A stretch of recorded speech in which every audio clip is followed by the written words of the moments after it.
So Sadhguru, what are some of the things that, all of us who are here listening to you, what are the one or two things that we can do tomorrow which will increase this level of awareness, perception, thoughtfulness? You're talking about a takeaway, huh? In a sense, but an enduring takeaway. It's not lighthearted, it's not, because we've heard a lot, and I'm sitting here and saying, okay, so what do I do differently tomorrow? Let's say to learn ABC, the 26 alphabets. At least if you learn the Indian languages, 54, whatever. 26 alphabets. How long did you take to learn to write them properly in their proper order and use them whichever way you want? How long did you take? Oh, I'm still at it. A long time. At least 3-4 years minimum. Yeah. To learn to make sentences and use the way you want, maybe you took 12-15 years. Much longer than that, yes. So you gave so much just to learn some wordcraft. But to know something about the fundamental nature of your existence which could just change you dimensionally, you want to know it in 2 minutes. Why are you so unfair? No, I only want to know where to start in 2 minutes. Okay. Where to start? Just do this much. Before you go to bed today, one thing is, every hour, okay, remind yourself. Right now, it's going to be 8 o'clock, remind yourself, wow, I'm still alive. No, don't laugh. So many people who go to bed today will not wake up tomorrow morning. More than 1 million people on the planet will not wake up tomorrow morning. Tomorrow morning, suppose you wake up. Yes, who knows? You always think it's not me, it's going to be somebody. Very cruel. Tomorrow morning if you do wake up, first check, am I really awake, alive? I'm still alive, wow. Don't have to do anything, don't scream or something. At least one big smile, okay, I'm still alive. Over 1 million people didn't wake up tonight, but here I am, alive. Fantastic or no? What is the biggest thing in your life? You're alive right now. So, you're still on tomorrow morning, just one smile, wow. Then maybe there are 2, 3, 4 people who matter to you much in your life, just check, he and she and that one and this one is alive. All alive, great.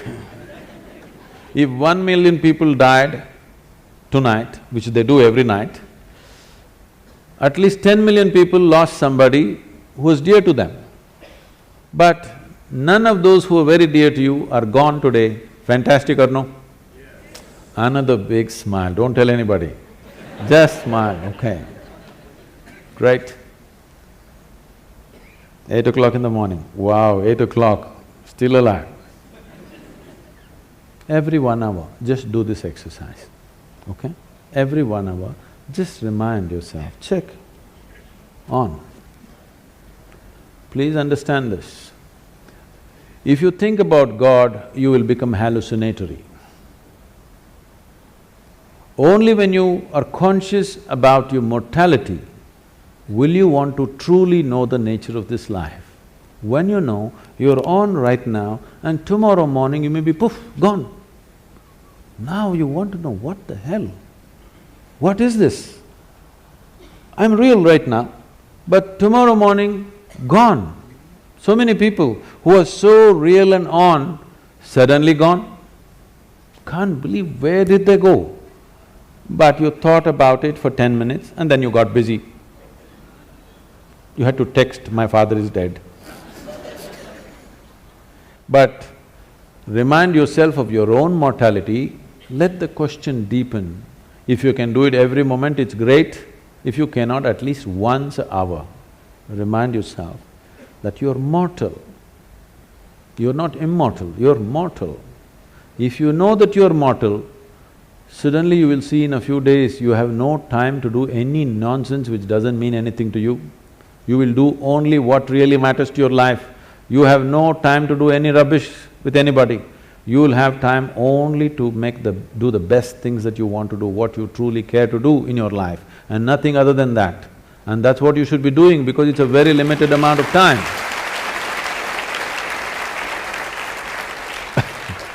I want you to know, it's a very brief life. That is if you're a joyful person. If you're a miserable person, of course it's a long life. So, if you're joyful, if you live for 100 years, it's gone too quickly. If you're miserable, what a long life you will live, you know. So it's a very brief life. You should not be doing anything other than what truly matters to you, isn't it? Yes or no? Yes. But you're doing so much nonsense which doesn't mean anything to you simply because you think you're immortal. Otherwise, people are saying, no, I will live up to 80, maybe 100, so I will do this at 70, I will smile at my neighbor when I was 75, you know, when all my work is done. When all the property issues are settled, after that I'll smile at him. There is no such guarantee. Has anybody here come with a guarantee card for 2 days? No, you could be dead tomorrow morning. I'm not wishing that, I bless you with a long life, but it's possible, right? Every day it's happening to a million people means, can't it be you and me tomorrow morning, I'm asking? Yes or no? Yes. If you are conscious of your mortality, becoming aware will naturally happen because the significance of being alive will blossom. You used all kinds of words which are straight from the American coast, mindfulness, awareness, mental alertness. No, you need to separate these things. Being mentally alert will help you to survive better. If I'm mentally alert, I can drive better, I can do my work better, I can do something else better. It's survival. Right. Awareness is not about survival. When I first asked you the question, how do you know that you're here? You went around and then you said, I'm conscious. Only because you're aware, you're alive. Your awareness is aliveness, your aliveness is awareness. The question is only about how alive. Lot of people think if they're 50% alive, it's pretty good. Yes, you can survive 50%. But you need to understand, if we want to torture somebody, if you want to torture somebody, what would you do? You'll kill them? Suppose you got employment in hell, let's say. You are given the job of torturing people. What will you do? Kill them? Hello? No. No. Keep them half alive.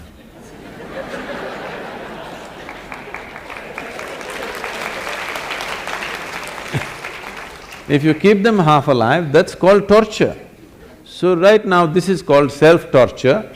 Maybe you're preparing for employment elsewhere. Because right from the age of 2 or 3, people, your parents are asking you, what will you become, what will you become, what… Well, I'm born as a human being, I'm supposed to strive to become a human being. See, every life on this planet, whether it is a bird, if it's a worm, insect, bird, animal, tree, whatever, every one of them is striving to become a full-fledged life, and that's all. A worm is trying to be a full-fledged worm, a tree is trying to be a full-fledged tree. That's all a human being also, to become a full-fledged human being. No, what will you become means what kind of job will you get from the age of 3? This madness has come because of this whatever the last century of poverty in the country. People are so deprived and they think if they don't have a job, they won't eat anything. You know, it comes from a certain poverty consciousness, we must pass it, that generation is past. Right now, if you have a few brain cells working, you can make a living. Yes? You don't have to be qualified for anything. If you have a few brain cells working in your head, you can make a living. That's not an issue anymore. There was a time it was like that, it's no more like that. It's time we leave that. It's not about what you will become, how you will be. What will be the experience of your life? Will it become the peak experience or is it just a mediocre nonsense? This is the question. Because once you have come as a human being, whatever happens, it's not enough, something more needs to happen, yes or no? You may think you're doing different things. The man who goes to the temple, the man who goes to the bar, the man who goes to work, the man who goes to conquer the world, every one of them is just seeking a larger slice of life. Some people go to the mall, some people go to the PDS, just like that. Some people think it comes free in the temple, so they go there, somebody else go to conquer the world, somebody go shopping. What is it that you're trying to do? Just trying to have a larger slice of life. But it doesn't matter, if you gather the whole world around you, you will not have a larger slice. Your larger slice will happen only if your ability to perceive is enhanced. If your ability to experience is not enlarged, then you can have everything around you, still your experience is the same.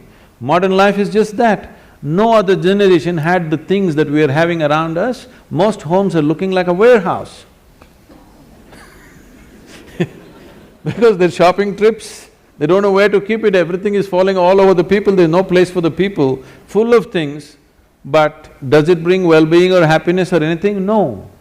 You cannot determine the experience of what's happening within you from outside. It has to happen from within. And it is how enlarged your experience is how big your life is. Not about socially how big people think you are. That may work socially a few things for you, but it doesn't work in terms of life. So when we say awareness, we are talking about the essential ingredient of life, because only because you're aware, you're alive, isn't it so? Yes?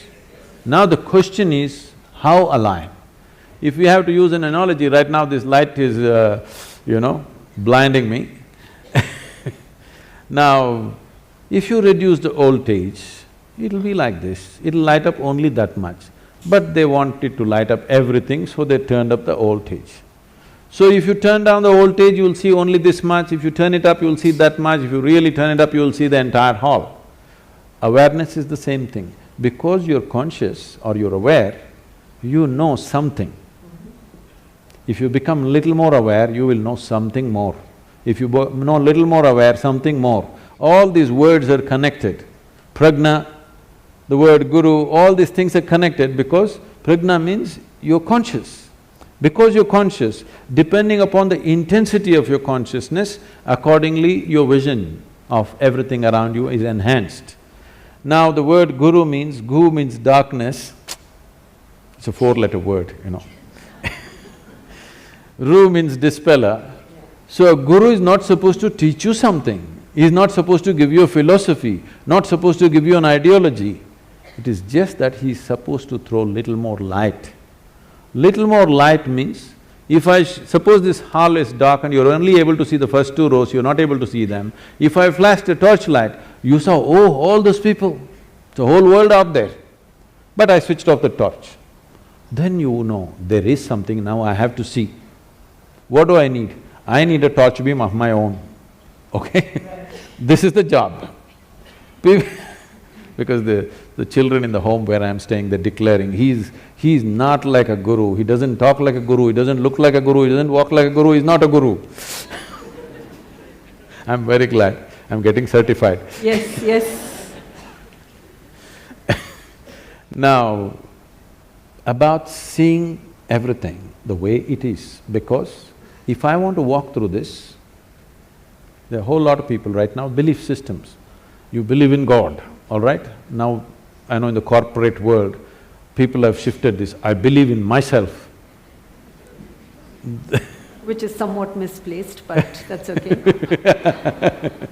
Both are misplaced, they produce different kinds of impacts. Absolutely. See, belief means what? Essentially, belief means you're unwilling to admit what you do not know as I do not know.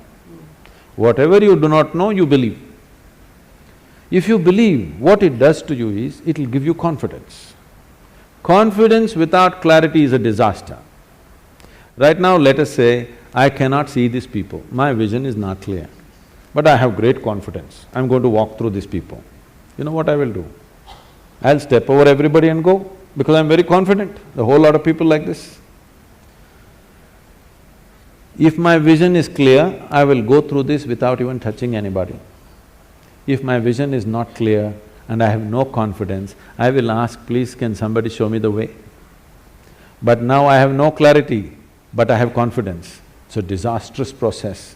So believing in God, believing in yourself, believing in anything means, it's just a B word, you know. You're just bullshitting yourself about something that you do not know. Right, right. What is the problem? What I know, what I do not know, I do not know. What is the problem with this? If this much sincerity enters your life, come to this much. What I know, I know. What I do not know, I do not know. I don't believe anything, I don't disbelieve anything. I'm willing to look at everything.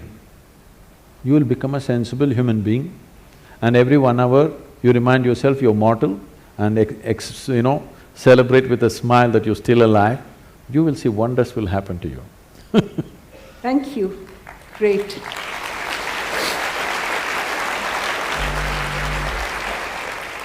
So even a free-flowing… It's 8 o'clock. No, we have more time, we have more time. I was just going to say… I'm not saying that, it's 8 o'clock, you're still alive, wow! We are all alive.